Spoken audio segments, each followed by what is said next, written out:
situation qui est, comment je vais dire, télécommandée ou soit téléguidée quelque part. Il y a des gens qui sont derrière.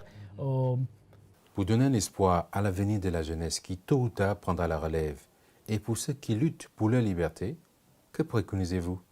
C'est pourquoi c'est vraiment important d'avoir des films pareils. On a vraiment besoin de promouvoir ces films, soit avoir une large diffusion, s'il faut le dire. Donc aller même dans des écoles, avoir un programme sur ça.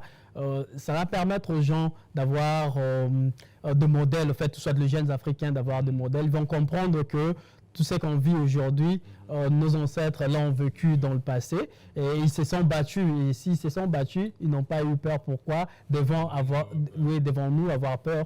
Donc il faut qu'on se batte aussi pour avoir cette liberté, la liberté spirituelle, politique et même économique. Et puis, je ne sais pas s'il faut attendre combien d'années. Moi, je pense qu'il faut libérer sur le plan politique aussi, parce que la politique est toujours en captivité. Et donc, nos dirigeants africains, ils dépendent toujours de l'Occident. Et si, même les opposants, que ce soit les gens au pouvoir ou les opposants, ils vont toujours au niveau de l'Occident pour avoir l'appui et ainsi de suite. Mais bon, la personne qui te soutient, qui t'appuie, il a forcément une main derrière, donc il peut aussi contrôler. Généralement, c'est eux qui contrôlent. Donc, moi, je pense qu'on doit libérer nos politiciens, soit libérer notre politique, parce que déjà, en Afrique, pour nous déstabiliser, ils ont commencé à déstabiliser nos politiciens. C'est vrai qu'ils se sont servis de la spiritualité, mais la première personne à être touchée, c'était le roi qui est un politicien, en fait.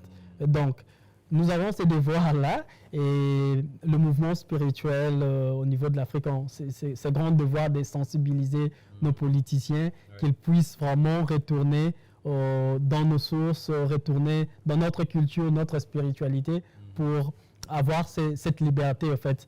Et puis, nos autorités doivent, soit le politicien, doivent se servir de modèles, doivent avoir Kimpavita, Fumukimbangu et autres, Lumumba et autres comme modèle. Donc, je pense qu'à partir de ça, ils auront cette liberté, la vraie liberté qu'on attend toujours pour mettre de côté les francs CFA, mettre de côté tout ce qu'on a comme système éducatif au niveau de l'Afrique, parce qu'il faut le reconnaître jusqu'à aujourd'hui. On a toujours le système éducatif qu'on nous a laissé au niveau de la colonisation et tout. Aujourd'hui, on verra qu'en Afrique, on nous enseigne toujours en français, soit en anglais, ou dans des langues étrangères. Donc, on a besoin de dispenser l'enseignement dans nos langues. C'est ce qui va permettre aussi aux jeunes de mieux comprendre la matière. Donc, c'est vraiment important de faire beaucoup de réformes dans ces domaines. Depuis sa sortie en août 2016, le film Kimpavita, la mère de la révolution africaine, a déjà un long parcours. Du centre culturel Brésil-Angola, dans la ville de Luanda, en Angola, où il a été projeté pour la première fois, le film poursuit son aventure et a été projeté dans la ville de Banza-Congo, en République démocratique du Congo. Ce film a été projeté à Paris, à Londres, à Bruxelles. À Bruxelles, il a été projeté pour la première fois le 2 décembre 2016 au cinéma Aventure. Vu le succès rencontré et la forte demande, le film est à nouveau programmé au cinéma Aventure à Bruxelles à partir du 27 janvier 2017. Ce film est par ailleurs attendu en Allemagne, aux États-Unis, en Jamaïque, au Gabon, et les négociations sont en cours pour sa programmation lors de la 25e édition du Festival du cinéma et de la télévision de Ouagadougou, FESPACO, qui se tiendra bientôt à partir du 25 février. C'est un modèle. Il y a eu plusieurs réactions des cinéphiles et du grand public au thème de la projection du film Kimpavita, la mère de la révolution africaine, que nous révèle ici le réalisateur. Bon, il y a eu des larmes aux yeux. Hein. Les gens ont pleuré, il y a eu des gens qui ont pleuré, il y a eu des gens qui manquaient de mots.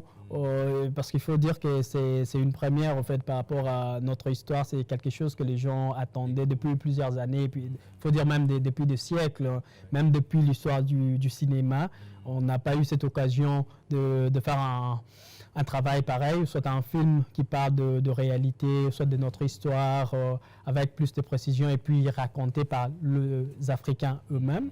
Donc, c'était quelque chose vraiment très intéressant. Le film est apprécié depuis l'Angola et ici en Europe.